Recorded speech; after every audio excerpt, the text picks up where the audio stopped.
Hi everyone, welcome to tonight's Facebook Live. I'm Christine Daal with Fashion Angel Warrior. We are actually in the midst of going to an appointment. Don't worry, I am not the one personally driving. So I won't be driving while doing this at the same time. My husband is driving for me, thank God. So we are doing our Facebook Live tonight, and the topic is how to not let your emotions take you out. So we're going to talk about emotional intelligence, how to stop procrastinating and start getting things done. Don't forget, our sharing contest is still going on. So if you share any of our Facebook Live episodes from episode number 40 to episode number 50, you'll be entered in the sharing contest. The more videos you share, the more entries you get. So today is episode number 50. This is the last chance you have to share this video. So definitely be sure to share it with all your fabulous fashionpreneurs. Tag some people that will give you extra entries, and you can win a free online course valued at over $300. Hi Danielle, how are you? Nice to see you on. Also, don't forget to give me your hearts, give me your thumbs up. I love hearing from you guys. It's like oxygen to me. I need it. So as we go along tonight, definitely let me know if you're loving the information that I'm giving you so that I know what type of information to give you in the future. Okay, so let's talk about how to not let your emotions take you out. So you need to start making your emotions work for you rather than against you. So we're going to talk today about emotional intelligence, otherwise known as EQ. I'm sure you've heard of IQ, which is an intellectual intelligence. So in my opinion, your EQ is way more important than your IQ, because what you lack in talent, you can easily make up for in hard work. But it's going to be really hard for you to work really hard if you don't have really good emotional intelligence. So what is emotional intelligence? Well, it is the ability to identify, use, understand, and manage emotions in a positive way to reduce stress, communicate effectively, empathize with others, overcome challenges, and diffuse conflict. So that's what we're going to be talking about today. Hey Jaslyn, how are you? Hi Love Allie, nice to see you. And having a really good, strong emotional intelligence can help you in all areas of your life, not just in business, but in your personal relationships, in your personal goals, physical health, mental health, etc. So you really want to make this part of your daily life. Hi Jerry, how are you? So the 4 key attributes to emotional intelligence are, number 1, self-awareness. So first you need to actually recognize your own emotions and behavior first, know what your strengths and weaknesses are, etc. Once you have that self-awareness, then you can move on to stage 2, which is self-management, which once you're aware of what's going on, now you can actually learn to control the impulsive feelings and your emotions in a healthy way. Step 3 is social awareness, which is recognizing other people's emotions, behavior, etc. And then step 4 is social management, which is knowing how to actually effectively communicate with others, manage conflict, develop your relationships, etc. So for the purpose of today, we're going to focus primarily on steps 1 and 2, which are self-awareness and then self-management. So most of you are solo entrepreneurs, so that's going to be what's most effective for most of you.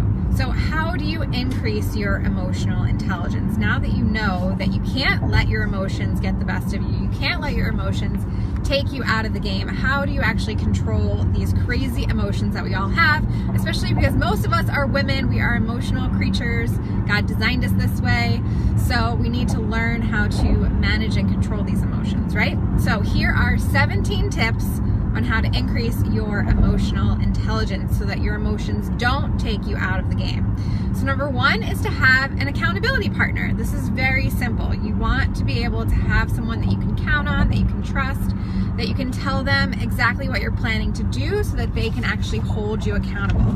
So for instance, let's say it was one of your goals to go to the gym 3 days a week, right? By you telling someone, specifically a close friend or someone that will really hold you accountable, hey, look, I'm trying to go to the gym 3 days a week, would you mind holding me accountable? That person hopefully will then make sure that you're actually holding up to your end of the bargain and you're actually going to the gym those 3 days a week. The same thing for the number of hours that you're willing to put into your business. So everyone that I work with, whether you're a one-on-one client, whether you're in our FSI coaching program, whether you're taking online courses, I always ask, how many hours are you willing to commit to putting into this business? Because once you set that number, once you set that intention, you're kind of held accountable to it, and I'm going to keep you accountable to it. So I'm acting as your accountability partner. Oh yes, Katharina says, thank goodness for this presentation. Awesome, I'm so glad you're enjoying it. Hey Tiffany, hi Matthew, nice to see you on. So step 2 of how to increase your emotional intelligence is by having integrity, right? You want to be a person of your word. You want to be someone that's committed. The definition of commitment is doing what you said you would do long after the mood you said it in has left you. So just be a person of your word. If you tell someone you're going to do something, do it. And one way to really get better at this is to stop saying the word try. We all try to say, I just said it right there. We all say the word try as an excuse to try to get out of things. So we say, if someone asks us, well, will you make it to the party? Well, I'll try. It's either you're making it to the party or you're not making it to the party, right? So just make the decision and don't say the word try. Just make the decision one way or the other that you're going to do it or you're not going to do it. And then stay true to your word and be a person of integrity, right? So it's like the example someone once said, try to pick up a pen. You either pick up the pen or you don't pick up the pen. There is no trying to pick up the pen. So try to eliminate the word try. I'm saying it very much here because I'm telling you not to do it. But do your best to eliminate the word try from your vocabulary, and that will help you to have integrity. Okay, step number 3. Hi Erica, hi Sophia, nice to see you both on. Don't forget to give me your hearts, give me your thumbs up as we go along. I want to hear from you guys. Tell me if these tips are helping you. We're talking about how to not let your emotions take you out of the game and how to increase your emotional intelligence. So the third way to increase your emotional intelligence is by planning and organizing your schedule. So if you maintain a schedule and stick to it, you're not going to have the opportunity to procrastinate because you're going to have a schedule and you're going to know I have to do this thing at this time, and it's not going to let you procrastinate. So for me, I personally, before I go to bed every single night, I look at my schedule for the next day. Every Sunday, I plan my schedule for the entire week. Of course, I'm planning, weeks in advance and even months in advance, sometimes depending on what I have going on in my life and in my business. But those are the very minimum of the planning and organizing of your schedule that you want to start doing. So if you want more tips on planning and organizing, definitely be sure to go back and watch Facebook episode live number 14, where we talk about goal setting and I give you a lot of good tips for planning and organizing. Okay, so number 4. The fourth way to help increase your emotional intelligence is to eliminate excuses, okay? We all do it. We all need to stop it. We need to stop the whining. We need to stop the complaining. If you're too tired to go to the gym, maybe you need more sleep, or maybe you just need to suck it up and go, right? So determine what is really going on in your life. If something's not working, work to fix it. Don't just sit there and complain about it and whine about it, right? So we need to stop making excuses. And it's the same thing for your business. If your business is not where you need it to be, don't make an excuse, just fix the situation and then move forward. And just remember, at the end of the day, if you just do one small thing for your business every single day, you're moving in the right direction. Okay, number 5 is to eliminate distractions. There are so many things vying for our attention these days, especially with social media, especially with everything going on in technology.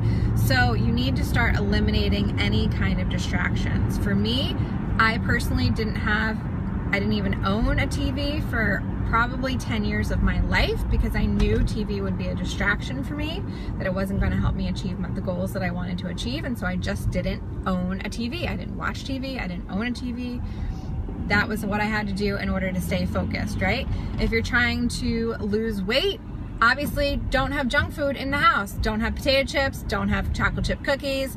Take all that stuff out so that you're eliminating those distractions and you're helping to eliminate excuses, right? It's the same thing if you were trying to quit smoking. Don't hang around people that smoke, right? So you want to start eliminating any kind of distractions that are going to keep you from moving forward in your business. So if you've got friends that are not supportive of your business, maybe you need to hang out with those friends a little bit less, right? So start thinking of things that are holding holding you back from achieving what you want to achieve in your business, and then start eliminating those distractions. Number 6 is have urgency. And I'm not going to spend too much time on this because we just did an entire Facebook Live episode, number 48, on why you need to have a sense of urgency. Okay, number 7, have determination. So Michael Jordan was actually cut from his high school basketball team. Did that stop him? No, he continued to practice, he continued to work on his skill, and he obviously went on to be one of the greatest basketball players of all time. Sarah Blakely of Spanx was told no 1,000,000 times before finally she found someone that was willing to take a chance on her. She's the first female billionaire under the age of 40. So you need to have determination. Determination is going to help increase your emotional intelligence. Okay, number 8 is prayer. So in order to have the most self-control, God, in my opinion, is the only one that can really help you have that self-control. So Proverbs 25:28 says, like a city whose walls are broken through is a person who lacks self-control. And we know that through Philippians 4:13, we can do all things through Christ who strengthens us. So I truly believe that with prayer, you can do all things. God can help you. It's not easy to do it on your own. It's impossible to do it on your own, so you need God to be able to help you really have the most self-control. Okay, number 9, understanding your true identity. God created you for a reason, for a purpose. Your identity is in Him. It's not in what you do. It's not in what someone has said about you. So this is going to help you, and it's going to help you to not let what others think about you and what others say about you bother you. One of the biggest problems I see is that people do things because they're worried about what other people are going to think. I don't care what anyone else thinks about what I'm doing. I only care about what God thinks. So it's really, really important that you understand your true identity and who you are, and it's going to help you a lot. When someone criticizes you, you're not going to take offense to it. You're going to just brush it off, that sort of thing. So it's really, really going to help you. Okay, number 10. This is one of my personal favorites. Remove the option to think. A lot of us spend way too much time thinking. Your brain is not always your best friend, okay? And your brain, if you think about things for too long, your emotions can start to come up. So I like to literally remove the option of thinking, meaning if you don't have time to actually think about something, whether you want to do it or you don't want to do it, you'll automatically just do it because you know it needs to get done. So if you ask me when I wake up in the morning, Christine, do you want to go to the gym? I probably 9 out of 10 times would say, no, I really do not want to go to the gym. I'm tired, I'm exhausted, I have a lot of things to do. I really do not want to go to the gym. But instead, because I planned my schedule ahead of time, because the night before I wrote down in my planner, I am going to the gym at 7 a.m. tomorrow morning, and I got my gym clothes out, and I got my sneakers out, and I packed my gym bag, and I was ready to go, that when my alarm goes off in the morning, I don't even think about it. Because if I did think about it, I wouldn't go to the gym. But if I just remove the thinking and just almost, it sounds crazy, but act like a robot, then I will go to the gym. And you know what? When I'm done at the gym, I'm excited, I'm happy, I'm energized, I'm glad I went to the gym. I'm glad that I didn't give in to my emotions and not go to the gym because I was exhausted, okay? So it's the same thing with your business. Yes. Katharina says this is a big one. Yes. So remove the option to think. The same thing goes, for example, if you're trying to lose weight and you go to a restaurant, let's say, and you order a meal and you tell the waitress to bring you a to-go box as soon as the meal comes, and you wrap up half of your meal, right? You're removing the option to think about whether you're actually going to finish that entire meal or only eat half of it. You're basically saying, you know what, I'm only going to eat half of it, and right now I'm eliminating the option to even eat the other half by putting it in a to-go box, right?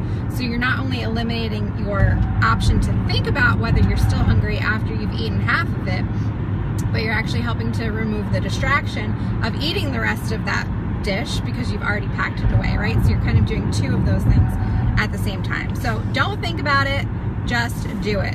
As Nike says, that's their famous tagline for a reason. Okay, Lana agrees, awesome. Okay, number 11, take time to reflect. It's really important that you understand yourself.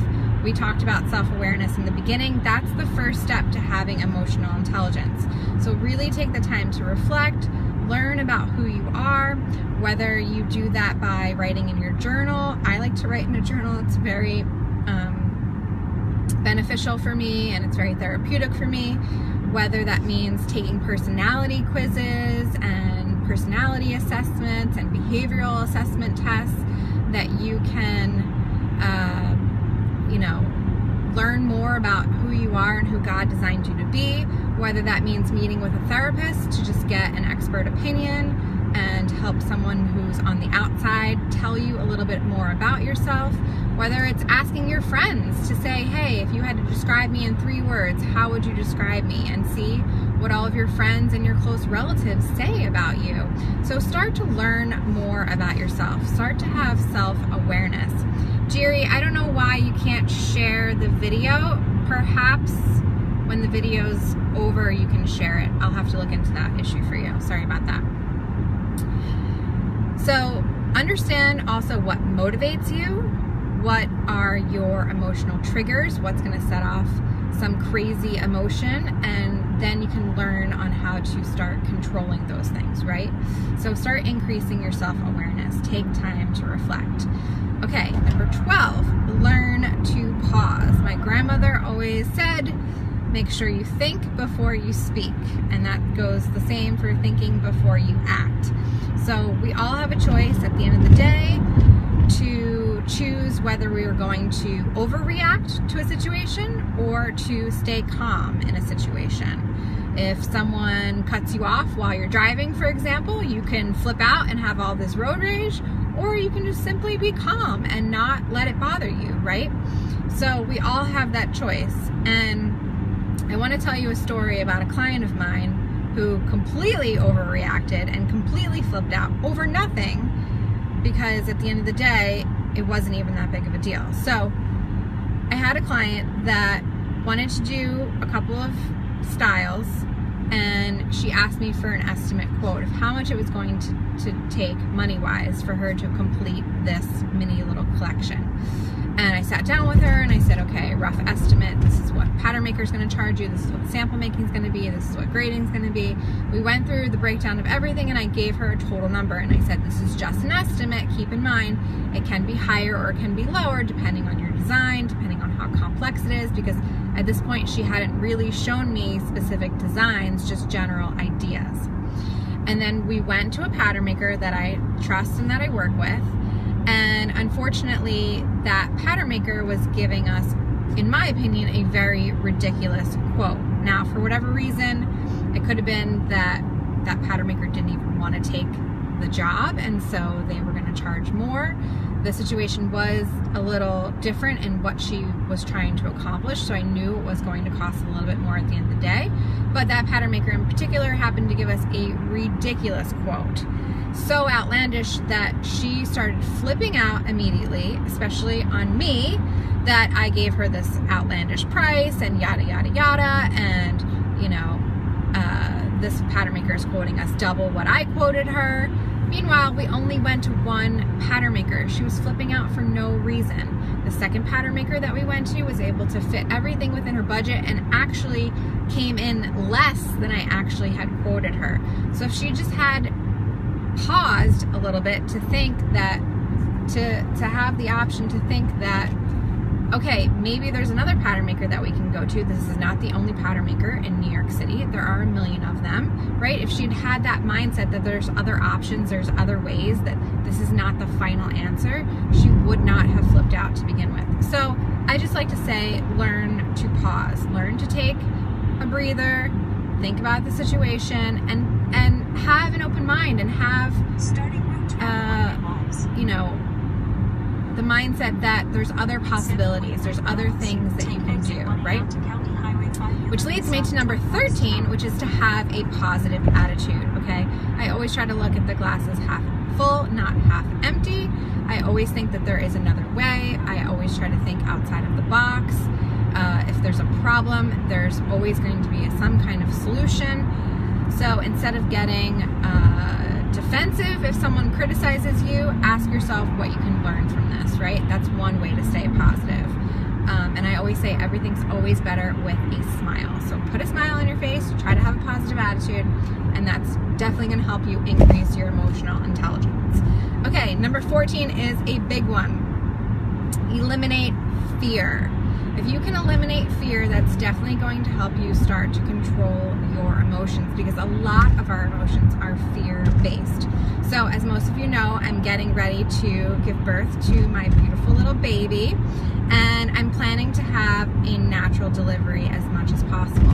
Now, a lot of people, when they hear me tell them that I'm planning to have a natural delivery, think I'm crazy, and that I have no idea how painful it really is. But if you really do a lot of research, which I have done, and look into studies of women giving birth naturally, etc., they talk about how only when fear comes into play does birth actually become painful, because when you have fear in your body actually starts to tense up, and if your body is tense, things can't open, therefore the baby cannot be delivered the way that it needs to be delivered.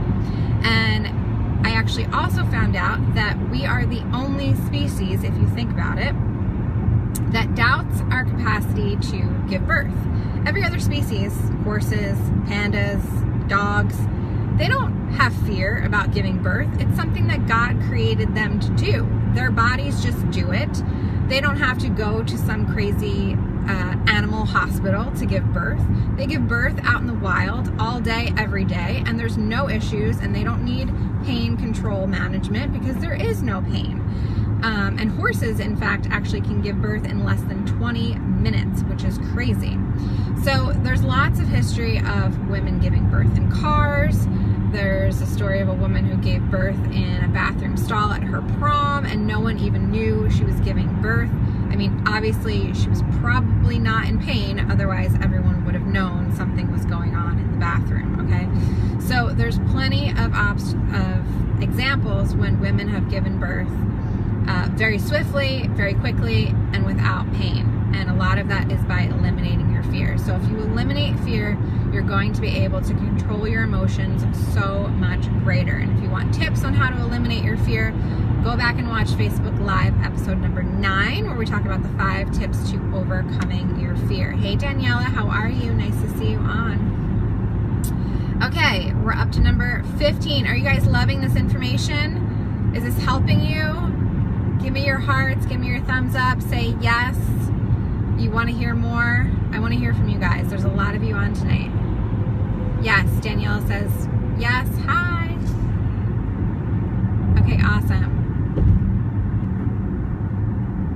All right, awesome. I'm getting lots of thumbs up. I'm getting lots of yeses. Okay, great.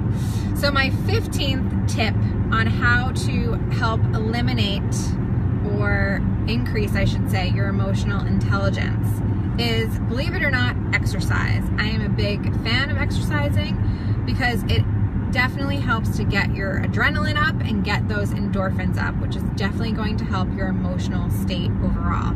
Even people that are typically very down or very depressed, one of the things that they recommend them do is to literally start physically moving their body, because there is a chemical reaction that takes place in your body when you start to do physical activity, and it literally helps to elevate your mood. So start to exercise. It's going to help you feel stronger. It's going to help you build your confidence, which is all in turn going to help you with your emotional intelligence.